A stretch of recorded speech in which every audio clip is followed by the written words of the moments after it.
J'appelle sur scène sans transition Laurent Éloi, ou Éloi Laurent, pardon. Éloi Laurent. Bonjour, c'est comme vous voulez. Donc, je vous laisse la parole, qui va nous apporter son éclairage sur le sujet. Merci beaucoup. Merci beaucoup. Merci de cette invitation. Je vous dis en un mot qui je suis et pourquoi je suis là. Et après, je vais vous dire ce que je vais vous dire. Donc, je suis là parce que je suis économiste à la fois à Sciences Po et à Stanford. Et donc, j'étudie en fait la question des nouveaux indicateurs de bien-être et de soutenabilité. Donc, je m'intéresse au monde économique, disons, du 21e siècle, dans lequel la croissance, le PIB, le revenu sont des toutes petites parties de ce qui se passe.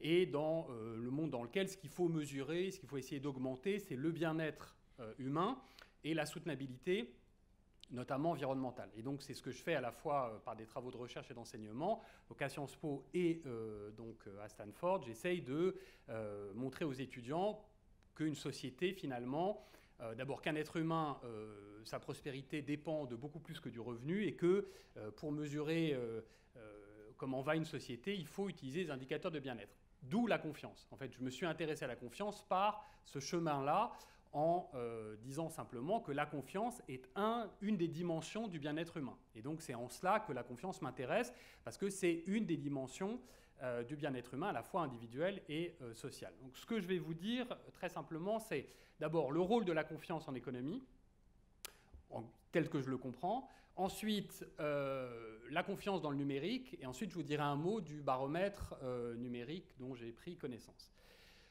Alors d'abord, le rôle de la confiance. Donc il faut donner une définition simple de la confiance. La confiance, c'est l'espérance de fiabilité dans les conduites humaines. Donc être confiant, c'est penser ou croire que quelqu'un va faire quelque chose. Et être digne de confiance, c'est être fiable, c'est-à-dire c'est répondre à l'espérance qu'on a placée en soi. Donc une espérance de fiabilité dans les conduites humaines. Pourquoi est-ce que la confiance est tellement importante en économie? Parce qu'en fait, la confiance est déterminante dans la coopération sociale. L'économie, ça n'est qu'une partie d'un ensemble plus vaste qu'est la coopération sociale. Et ce qui fait que l'espèce humaine a tellement de succès sur la planète, depuis très longtemps, des millions d'années, que c'est l'espèce qui a le plus de succès, c'est que c'est l'espèce coopérative par excellence. Et donc, le grand mystère qu'il y a à comprendre sur les sociétés humaines, c'est comment est-ce que les sociétés humaines sont devenues des sociétés coopératives par excellence. L'espèce humaine n'est pas la seule espèce à être coopérative. Il y a des dauphins qui sont coopératifs, les fourmis sont très coopératives aussi. Les fourmis ont inventé l'agriculture des millions d'années avant les humains, mais les fourmis ne construisent pas de fusées spatiales. Et donc, et les dauphins ne construisent pas Internet. C'est-à-dire qu'il y a une limite qui est la barrière du groupe, la barrière du clan, la barrière de la famille, des liens du sang. Et les humains ont compris comment coopérer au-delà de la frontière du clan, de la famille, du sang. Et ce qui fait cette coopération, c'est la confiance. C'est-à-dire ce qui explique cette capacité à coopérer, c'est la construction d'institutions durables qui permettent justement de coopérer avec des gens que l'on ne connaît pas et d'apprendre d'eux. Et donc, la confiance est fondamentale en économie parce qu'en fait, elle est fondamentale dans la coopération et que l'économie est une partie de la coopération et que la coopération, c'est ce qui explique que les humains ont tellement de succès sur la planète. Voilà, donc voilà pourquoi la confiance est si importante. Ce que fait la confiance, c'est qu'elle réduit l'incertitude, ou plus exactement, elle transforme l'incertitude en risque, et elle accélère la réciprocité. C'est ça les deux choses que fait la confiance et qui accélèrent la coopération. Alors, quelles sont les formes de la confiance? Il y a essentiellement 4 formes qu'on utilise en permanence dans le débat public de la confiance. Il y en a 2 qui sont, à mon avis, des usages impropres et 2 qui sont vraiment de la confiance. D'abord, la confiance en soi. La confiance en soi, en fait, si on pense que la confiance est une espérance de fiabilité dans les conduites humaines, on ne peut pas avoir à proprement parler confiance en soi, en fait. Sauf si vous êtes double et que vous avez des interactions stratégiques avec vous-même, auquel cas il faut consulter. Si vous en avez tout le temps, je veux dire, au bout d'un moment, il faut consulter. De temps en temps, ça passe, mais tout le temps, à mon avis, ça devient compliqué. Donc en fait, on ne peut pas avoir confiance en soi, à proprement parler. On peut avoir de l'assurance, etc., mais se faire confiance, en fait, c'est un abus de langage. De même, la confiance dans l'avenir, c'est aussi un abus de langage. En fait, on peut être optimiste ou pessimiste, mais comme l'avenir n'est pas une personne, on ne peut pas vraiment avoir confiance dans l'avenir. Les 2 vraies confiances, c'est la confiance entre les personnes, la confiance interpersonnelle, et la confiance envers les institutions, la confiance institutionnelle. La confiance interpersonnelle, très simplement, c'est une relation entre 2 personnes, et donc on va penser que l'autre va faire quelque chose, et l'autre va se révéler digne de cette confiance ou pas, et avoir confiance, c'est évidemment prendre le risque d'être trahi. Et la confiance institutionnelle, c'est la confiance entre les personnes qui passent par une norme dont une personne pense que la personne appartenant à une institution va l'appliquer.